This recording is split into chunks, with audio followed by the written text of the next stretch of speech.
Story time, my gym teacher's wife found out that he was having an affair with me. So a little background information. I was a sophomore in high school, and the one night my friends and I were playing Truth or Dare. Well, a little bit into the game, my friends dared me to download Tinder and message the first 5 guys that I saw. And what do you know, the last guy that I saw on there was my gym teacher. So obviously I messaged him and I was like, hey, OMG, it's blah blah blah from your 3rd period class. And obviously I wasn't expecting him to answer, but he did, and he was like, oh, this is weird, how are you? So after that, my friends were like, oh, okay, like it's time to delete it. So I pretended that I did, and when they left, I started messaging him more. So we had been messaging that whole week, and one thing led to another. Next thing I knew, he was sneaking me out of my house at 2 a.m. And he was like 32, so he wasn't that old.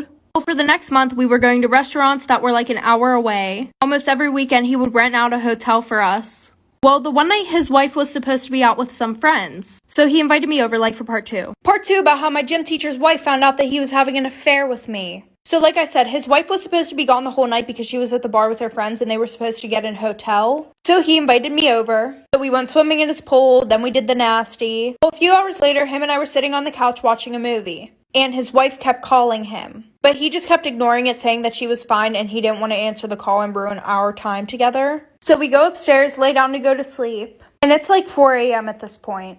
So I shit you not, literally an hour later, I wake up to his wife carefully shaking me to wake me up.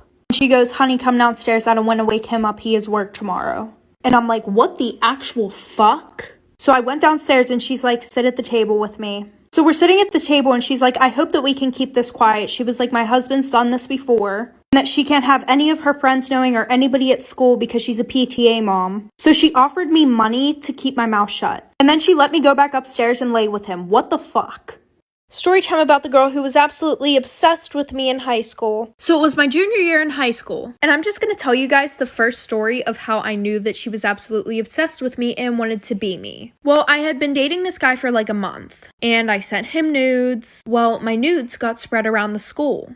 And everybody knew they were mine until this one girl, and we're going to call her Addie, started saying that they were hers. I guess one of my friends was talking about it in class and they were like, OMG, did you hear that her nudes got leaked? AKA mine. And Addie was sitting at the same table and she said, no, those are my nudes. And at first I thought this girl was just trying to be nice. I was like, oh, well, that's nice of her, you know. Like maybe she's just trying to say that so that way nobody will bully me, I guess. Well, the one day I texted her about it. And I was like, hey, like, you don't have to do that. It's fine. I'll take responsibility for it. I did it. And she was like, what are you talking about? Those are my nudes. Like for part 2. Part 2 about the girl who was obsessed with me. So like I said, she basically told me that those were her nudes, even though I took the pictures and I knew they were mine. But I was like, okay, whatever. I'm not going to argue with her. Well, then I get a text from my boyfriend. And he goes, what the fuck? You're so weird. Why would you send me somebody else's nudes? And I'm just sitting there like, what the fuck? And I tried to explain to him that I had no fucking clue why this girl was saying they were hers. But then he said that I was weird as fuck and he broke up with me. So like a week later, I see them walking around school together. And my friends tell me that they're now dating. And I really wasn't that mad about it. I was like, okay, maybe that's the only way that she could think of to get a boyfriend. Well, I forgot that my Instagram was logged in on his phone because he had super bad trust issues and wanted to make sure I wasn't cheating on him. So I text him and I'm like, hey, can you take my Instagram off your phone? And I saw that he read my text message, but I got no response. Well, a week later, you guys are never gonna guess what fucking happened, like for part 3.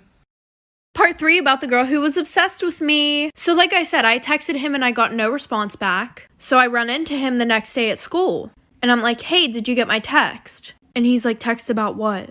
And I was like, taking my Instagram off your phone? And he was like, oh yeah, Addie did it, don't worry. And I didn't think anything of it because, you know, I'm like, oh well, she's done torturing me. Well, I was very wrong. So in my first period, I went to go sit with my group of friends, because all 3 of us had that class together. And when I walk in, I realize that Addie is sitting in my seat. So I pull up a chair to the table, and they were all ignoring me and texting each other right next to me. So I was like, okay, what's wrong? And one of my friends goes, oh, nothing, just the fact that you DM'd Gigi and I's boyfriends, saying that we were whores and that they should date you. By the way, Gigi was my other friend. And after that, this bitch Addie has the nerve to make the comment, that's really fucked up. Why would you do that? So then I beat her ass and lost all my friends. Story time about how I got catfished and almost kidnapped.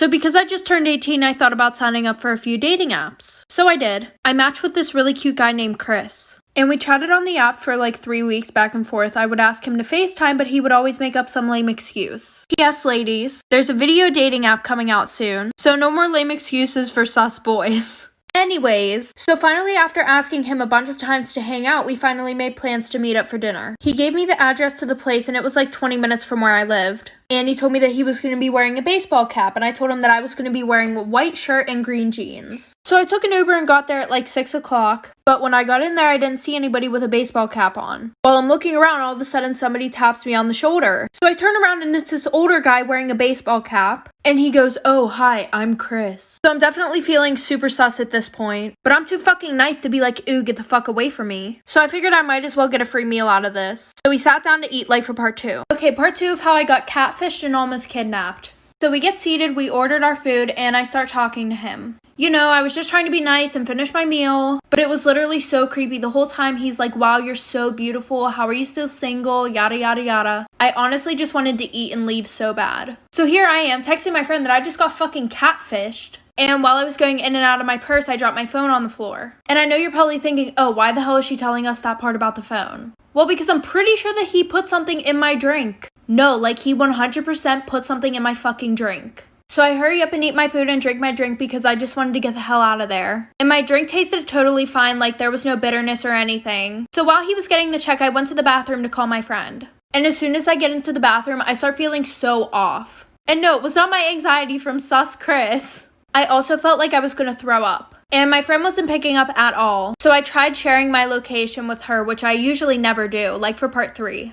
Part 3 of how I got catfished and almost kidnapped. So like I said, I shared my location with her, but it took me forever because I had no control over my body whatsoever. And I was throwing up uncontrollably. So she immediately knew that something was wrong because I wouldn't just randomly share my location with her. So that's when I blacked out, and I really only remember a few things that happened after that. Like I remember being out in the parking lot and him walking me to a car, which I thought was my Uber. So I remember waking up in the car and looking at the dashboard and it being 9 o'clock at night. So I start to wake up a little bit and I realize that I'm in somebody else's car and I can't find my phone anywhere. I'm pretty sure I blacked out again after that because the last thing I remember is a police officer standing over me and shining a flashlight in my face. So apparently there's security footage of him pulling off into a gas station and putting me in the trunk, and he was able to make it all the way to South Carolina from West Virginia. So my best friend shared my location with authorities. I want to spread awareness that things like this actually do happen. If a picture's worth 1,000 words, a video's worth 1,000,000. So click the link in my bio for a safer option of online dating.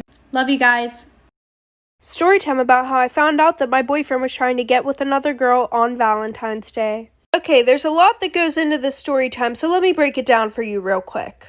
I was a sophomore and my boyfriend and I had been dating for about 4 months now. And he was a junior. Well, there was this girl that he was for some reason obsessed with in his Spanish class. She was a freshman, and I know you're probably thinking, "Oh, well, how did you know he was obsessed with her?" Well, he would Snapchat this girl 24/7. Even his friends told me he was obsessed with her. So I talked to him and I told him I was uncomfortable with how much he was talking to this girl. And he said, "Oh, okay, I'm sorry, I'll block her." Now, I didn't ask him to do that, but it made me feel more confident in how he felt about me. Well, Valentine's Day comes around, and we didn't talk all day until he came to pick me up. I wished him a happy Valentine's Day and got left undelivered. So we get to the restaurants and we decide to put our phones at the end of the table so that way we would be more focused on each other. Well, he goes to the bathroom and then I see this name pop up on his phone, like for part 2. Part 2. So, like I said, I saw this name on his phone, and there was something special about this name. So, whenever I kept streaks, I would put the word streak, and then an emoji, and then the person's name. And he got the idea that instead of keeping her name, he would put it as streak.